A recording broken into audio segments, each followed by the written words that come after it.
अस्सलाम वालेकुम दोस्तों, welcome to Ali Raza consultant podcast series जहाँ पे हम ओरिजिनल रिफ्यूज़ल को डिस्कस करते हैं। रिफ्यूज़ल से अप्रूवल तक का सफ़र जहाँ पे डिस्कस किया जाता है। अस्सलाम वालेकुम अली भाई। वालेकुम सलाम जी मास भाई, बिल्कुल हर केस एक बेसिकली लेसन ही होता है और हमारा गोल यही है कि हम अपने जो भी क्लाइंट हमें देखते हैं, व्यू करते हैं, हमारे से सर्विसेज लेते हैं, हम उन्हें हर एक केस के अबाउट अच्छे से गाइड भी करें। वो यूके की रिफ्यूज़ल हो, कनाडा की हो या अदर कंट्रीज़ की हो, जिन चीज़ों पे हम इम्प्लीमेंट करते हैं, जिन चीज़ों के प्रॉस एंड कॉन्स आपके सामने रखते हैं कि आपने फ़ाइल को कैसे इम्प्रूव करना है और नेक्स्ट स्ट्रैटेजी में आप किस तरह अपनी फ़ाइल को अप्रूवल की तरफ लेके जा सकते हैं। ठीक है। अली भाई, आज जो हम केस डिस्कस करेंगे ये उस क्लाइंट का है जिसको यूके की तरफ से 2 बार रिफ्यूज़ल हुआ है। एक बारी जनवरी 23 में और एक बारी मार्च 23 में। आप बताएँ कि इसमें ऑफ़िसर ने क्या कंसर्न शो किए थे? बिल्कुल मास भाई, ये केस काफ़ी क्लासिक एग्जांपल है वीक डॉक्यूमेंटेशन और कंसिस्टेंसी इसकी जो है। पहली एप्लीकेशन में ऑफिसर ने एप्लीकेंट के पर्सनल और बिजनेस बैंक स्टेटमेंट को अनकंसिस्टेंट बोला था। उन्होंने सिर्फ 3 मंथ और 7 डेज की स्टेटमेंट दी थी और एप्लीकेंट ने लिखा था कि बिजनेस अकाउंट है, लेकिन पर्पस पर्सनल टूरिज्म का था। तो ऑफिसर ने क्लियरली ये स्टेटमेंट दिया कि एप्लीकेंट के पर्सनल फाइनेंशियल पोजीशन को रिफ्लेक्ट ही नहीं करती। तो इसमें अगर सिंपल बात की जाए तो आप जस्ट बिजनेस की बैंक स्टेटमेंट पे अपना वीज़ा नहीं निकलवा सकते, क्योंकि वीज़ा अपने टूरिज्म के लिए, अपने पर्सनल यूज़ के लिए अप्लाई करना और आप बिजनेस की स्टेटमेंट दे रहे हैं तो ऑफिसर इसे नेगेटिव कंसिडर करता है। बिजनेस की अमाउंट आपकी नहीं है, उस पर आपका राइट नहीं है, वो बिजनेस की अमाउंट है। तो इन शायद ऑफिसर ने क्लियरली ये स्टेटमेंट भी दी है कि आप इस जो स्टेटमेंट ऑफिसर ने आपको प्रोवाइड किया है कि आपका जो पर्पस पर्सनल पर्पस है वो स्टेटमेंट के साथ रिफ्लेक्ट ही नहीं करता। तो इस स्टेटमेंट और पर्सनल और फाइनेंशियल पोजीशन को मैनेज करने के लिए आपको हमेशा दोनों स्टेटमेंट्स प्रोवाइड करनी चाहिए, पर्सनल भी और बिजनेस भी। पर्सनल ये कि आपके पास सेविंग है, बिजनेस ये कि आप बिजनेस करते हैं और बिजनेस की कंटिन्यूटी क्या है, आप मंथली कितनी अमाउंट उससे जनरेट करते हैं। तो जब ये चीज़ें प्रॉपरली आप मेंशन नहीं करते तो ऑफिसर आपकी प्रोफाइल से कन्विंस भी नहीं होता और डेफिनेटली आप खुद अपने आप को रिफ्यूजल की तरफ लेके जाते हैं। ठीक है। तो जब उन्होंने दोबारा अप्लाई किया था मार्च में, तो उस टाइम फ़ाइल में क्या इम्प्रूवमेंट की थी?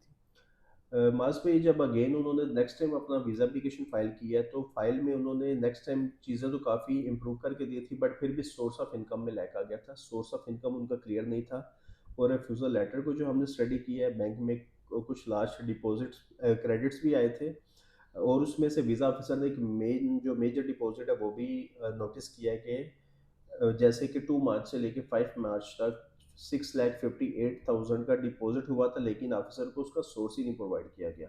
इन शॉर्ट ये कि ऑफिसर ने बोला कि आपकी जो डिक्लेयर इनकम है वो मैच ही नहीं करती, इसलिए एप्लीकेंट की फाइनेंशियल स्टोरी काफ़ी वीक है। जो भी आप अपने बिजनेस के अकॉर्डिंगली जितनी भी लार्ज अमाउंट्स या सोर्स जिनका नहीं होता अमाउंट्स आती हैं तो डेफिनेटली आप उन्हें एक्सप्लेनेशन ऑफिसर को कवर लेटर में दें कि ये अमाउंट्स कहाँ से आ रही हैं। जब तक आप सोर्स प्रोवाइड नहीं करते तो वो चीज़ें आपके लिए आपके पॉजिटिव होती नहीं है, वो नेगेटिव फैक्टर में काउंट होती हैं।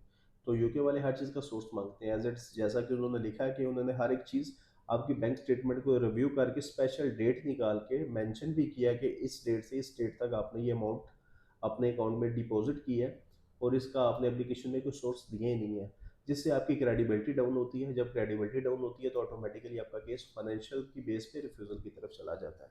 तो अपने रिफ्यूज़ल लेटर को देखें, समझें, रीअप्लाई करें या पैप करें, तो जस्टिफिकेशन काफ़ी स्ट्रांग होनी चाहिए, बस कॉपी पेस्ट ना हो, आपके सर्कमस्टेंसेस को मैच करें। तो इस चीज़ पे अगर आप इन चीज़ों को लेके चलते हैं, तो डेफ़िनेटली आप अपना केस रिफ्यूज़ल से अप्रूवल की तरफ कन्वर्ट कर सकते हैं। ठीक है। अच्छा, तो बेसिकली ऑफ़िसर को लगता है कि जो एप्लीकेंट के फंड्स हैं वो जेन्युइन नहीं है और उनकी होम टाइज़ भी वीक थी? जी बिल्कुल मास भाई, वो चीज़ें भी कवर लेटर में मेंशन थी। एक तो फंड्स उनके क्लियर नहीं थे, खुद ही आपने सारे सोर्स दे देते हैं बैंक स्टेटमेंट में भी, और फैमिली टाइज़ और डिपेंडेंट का रिकॉर्ड भी अनकम्प्लीट। हमने इसके डॉक्यूमेंटेशन लगाए थे, बट आपने एक्सप्लेन नहीं थी किया था कि आप किन के साथ क्या बॉन्ड्स हैं, क्या टाइज़ हैं, आपके ऊपर डिपेंडेंट है, कितनी अटैचमेंट्स हैं, अगर आप जाते हैं तो इनके ऊपर इसका क्या बर्डन आएगा। तो वो चीज़ें जब आप ऑफिसर को नहीं बताते तो ये एक मिस्टेक ही होती है, क्योंकि ऑफिसर यूके वाले स्पेशली कवर लेटर की हर चीज़ को स्टडी करते हैं और उसे हर पॉइंट के अकॉर्डिंगली अंडरस्टैंड भी करते हैं। तो जब भी कवर लेटर फॉर यूके के लिए आप बनाएँ, लिखें, हाँ, सब कुछ मेंशन करें, सब कुछ गाइड करें, सब कुछ बताना चाहिए फाइनेंशियल्स के अकॉर्डिंगली, पर्पस के अकॉर्डिंगली, फैमिली स्ट्रक्चर के अकॉर्डिंगली और इंटेंशन टू रिटर्न्स, आपने वापस आना क्यों है, क्या आपकी ऐसी बेसिक नीड्स हैं, क्या आपकी ऐसी बेसिक टाइज़ हैं, बिज़नेस के रिलेटेड हो सकती हैं, जॉब के रिलेटेड हो सकती हैं, फैमिली टाइज़ हैं, एक्सटेंडेड फैमिली मेंबर्स हैं, सोशल सर्कल है आपका, आपके बिजनेस प्रोजेक्ट्स कंटिन्यू है। इन सारी चीज़ों की बेस पे आपने अपनी प्रोफाइल को जितना इन्हेंस कर सकते हैं ज़रूर करना चाहिए। तो ये चीज़ें आप करते हैं तो डेफिनेटली आपके प्रूफ ज़्यादा सॉलिड होते हैं, ऑफिसर आपकी बात को एक्सेप्ट करता है, ऑफिसर कॉन्फिडेंट होता है आपकी प्रोफाइल के अकॉर्डिंगली, तो फिर डेफिनेटली आपको वो पासपोर्ट की रिक्वेस्ट या स्टिकर भी शेयर करते हैं अपना। ठीक हो गया। अच्छा अली भाई, अगर कोई सेम ऐसी प्रोफाइल वाला बंदा रीअप्लाई करना चाहे तो उनको क्या स्ट्रेटेजी करनी चाहिए, फॉलो करनी चाहिए? स्ट्रैटेजी सिंपल है, प्रोफाइल को एनालाइज करें, प्रोफाइल की असेसमेंट लें, उसे समझें जिन चीज़ों पे वर्किंग होने वाली है, जैसे कि इनकी प्रोफाइल को हमने 2 टाइम रिफ्यूज़ल के बाद भी देखा है, तो इनकी जो बैंक स्टेटमेंट है वो 3 या 6 मंथ की प्रॉपर मेंटेन करके ऑफिसर को प्रोवाइड करें, और उसमें जो भी इनफ्लो आउटफ्लो इनका चल रहा है उन सबके सोर्सेज प्रोवाइड करने चाहिए।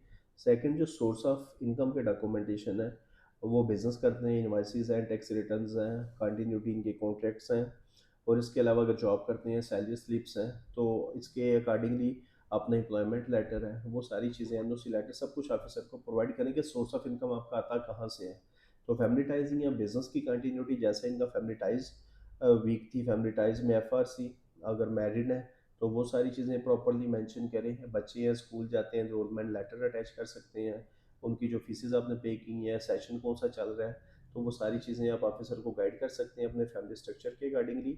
और बिजनेस में एनटीएन है, रजिस्ट्रेशन प्रूव करती है कि कितने टाइम से चल रहा है, टैक्स पे करते हैं, आईटीआर क्रिएट है, रेवेन्यू कितना जनरेट करते हैं, अपने स्टाफ को सैलरीज कितनी देते हैं, तो ये सारी चीज़ें बहुत मैटर करती हैं। और इन सब चीज़ों को, फाइनेंशियल्स को, सोर्स ऑफ इनकम के डॉक्यूमेंटेशन, फैमिली टाइज हो, बिजनेस हो, जॉब हो, आपने कवर लेटर में प्रॉपरली हर चीज़ मेंशन करनी है, और कवर लेटर में आपने इस चीज़ पे एम्फिसाइज करना है कि आप जा तो रहे हैं for short day, short trip है आपका, 6 डेज 10 डेज, बट आपकी जो वापस आने की इंटेंशन है वो इन सारी बेसिस है आपने जो यहाँ पे जनरेट की है, बनाई है, ये आपके लिए ज़्यादा इंपॉर्टेंट है।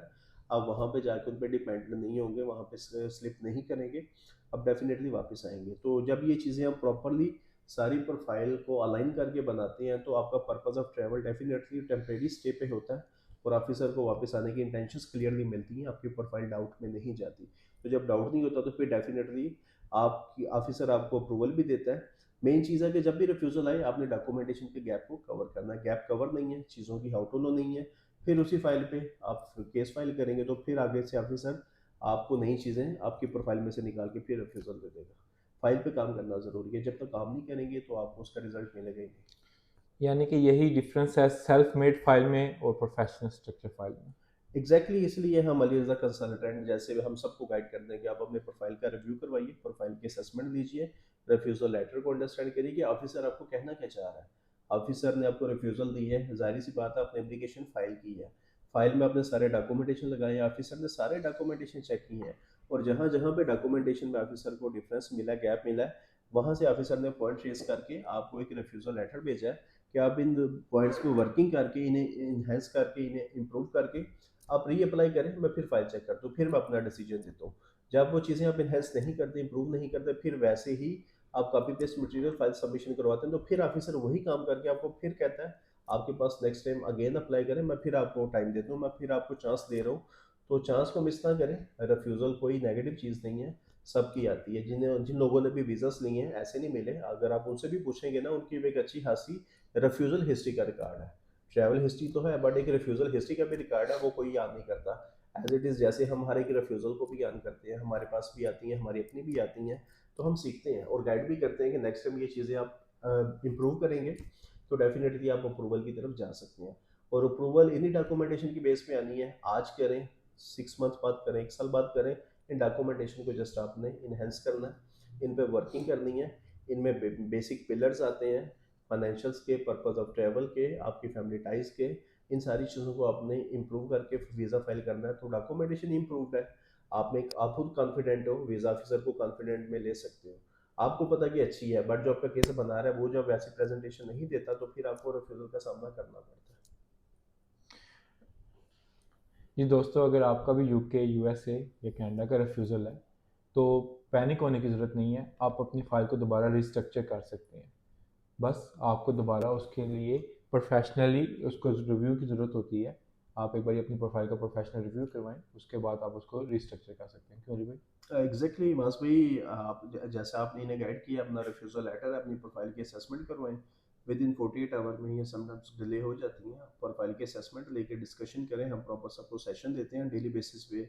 हमारी मोस्टली जो सर्विसेज हैं यही होती हैं, ऑनलाइन मीटिंग्स हैं या फिजिकली मीटअप है, तो लोगों को गाइड करते हैं प्रोफाइल के अकॉर्डिंगली। आप असेसमेंट दीजिए, आपको सारी सिचुएशन, आपकी सारी प्रोफाइल की वर्थ की समझ खुद ही आ जाती है कि नेक्स्ट आपने हमसे फाइल करवाना है या खुद आपने फाइल करना है। तो यही रिकमेंड करूंगा कि प्रोफाइल को अच्छे से मेंटेन करके अपनी वीज़ा एप्लीकेशन फाइल कीजिए।